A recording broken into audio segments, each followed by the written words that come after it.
বিয়ের পর জীবনের প্রতিটি দিনই নতুন কিছু শেখায়। তারই মাঝে তার প্রিয় শহরে তার সাথে দ্বিতীয়বারের মতো তার হাত ধরে কোথাও ঘুরতে গেলাম। এই দিনটা আমার জন্য একটু বেশি বিশেষ। সবুজে ঘেরা পরিবেশ, একসাথে হাঁটাহাঁটি আর মনের কথা ভাগাভাগি করে নেওয়ার সেই মুহূর্তটা একটু বেশি বিশেষ হয়ে ওঠে। এই ভিডিওতে আমার হাজবেন্ডের সাথে তার প্রিয় শহরে দ্বিতীয়বারের মতো ঘুরতে যাওয়ার অভিজ্ঞতা শেয়ার করব। আসসালামু আলাইকুম, welcome to my another blog. শীতের মিষ্টি বিকালে আমার হাজবেন্ডের সাথে ঘুরতে যাওয়ার পরিকল্পনা করলাম। শহরের কোলাহল থেকে একটু দূরে এই পার্কটি, তাই প্রকৃতির ছোঁয়া এবং সজীবতা অনুভব করার জন্য এটি দারুণ উপযুক্ত। প্রথমে আমরা অটোতে উঠলাম। উত্তরবঙ্গের রাস্তার ধারে আম গাছ ও টিনের ঘর, মনোরম দৃশ্য। সবুজ প্রকৃতি, ধানক্ষেত, তার মাঝে মাঝে রাস্তার পাশে সারি সারি আম গাছের দৃশ্য। এর সঙ্গে টিনের চাউনি দেয়া ঘরবাড়ি যেন গ্রামীণ বাংলার এক অপরূপ চিত্র ফুটিয়ে তোলে। এখানকার রাস্তাগুলোর প্রশস্ত অনেক, দেখতেও খুবই সুন্দর লাগে। ট্রেন যাবে, এই জন্য একটু অপেক্ষা করছিলাম। এখন আরেকটা গাড়িতে উঠব। আচ্ছা, আপনারা কি এই যানবাহনগুলো চিনেন? অন্য জেলায় আছে কিনা জানি না, কিন্তু এখানকার মানুষ এই যানবাহনে বেশি চলাচল করে, স্বাচ্ছন্দ্য বোধ করে। ভ্যান গাড়িতে চলার মুগ্ধতা কোনো যানবাহনেই পাওয়া যায় না। সরু রাস্তা, চারপাশে ধানক্ষেত আর সরিষা ক্ষেত, পাখির ডাক মনের মধ্যে প্রশান্তি আনে।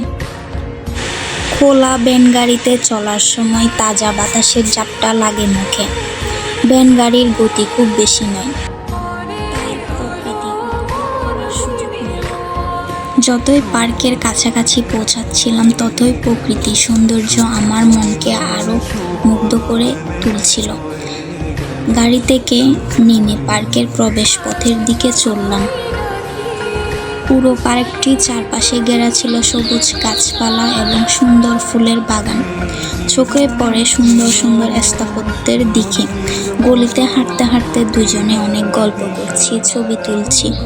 পার্কে ছোটদের জন্য খেলার জায়গা ছিল। এই পার্কে বেশ কিছু সুন্দর ফটো স্পট রয়েছে। তার মধ্যে অন্যতম ছিল বাংলাদেশের এই ছোট তাজমহলটি, যেখানে আমরা একে অপরের ছবি তুললাম। ভারতের তাজমহল শাহজাহান মমতাজের জন্য করেছিল, বাট এই তাজমহলটা কে কার জন্য করেছে জানি না।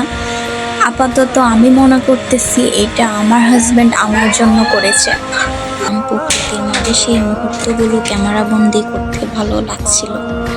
দুর্ভাগ্যবশত আমরা একটু লেটে আসছি এইখানে। এই পার্কটা ওপেন হয় সকাল 9টায় আর অফ হয়ে যায় বিকাল 5টায়, কিন্তু আমরা একটু দেরিতে আসার কারণে এইখানকার এরিয়াটা ভালো করে ঘুরতে পারি নাই। একদিন সময় নিয়ে আসতে হবে, তখন ভালো করে ঘোরা যাবে। এখন বেরিয়ে পড়ার সময় হয়ে গেল। এই পার্কে কিছু খাবারের স্টল আছে, আবার নিচের দিকে ফুচকার স্টলও দেখা যাচ্ছে, কিন্তু আমরা দেরিতে আসার কারণে এইখানে কিছুই খাইতে পারলাম না।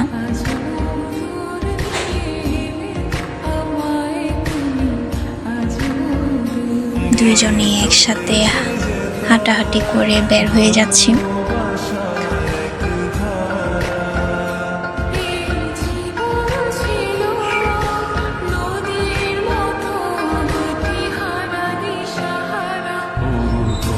এইখানে আবার আসতে হবে একদিন সময় নিয়ে, যাতে পুরো এরিয়াটা ভালো করে ঘুরতে পারি, দেখতে পারি। অন্য কোনো ভিডিওতে আবার দেখা হবে। আল্লাহ হাফেজ।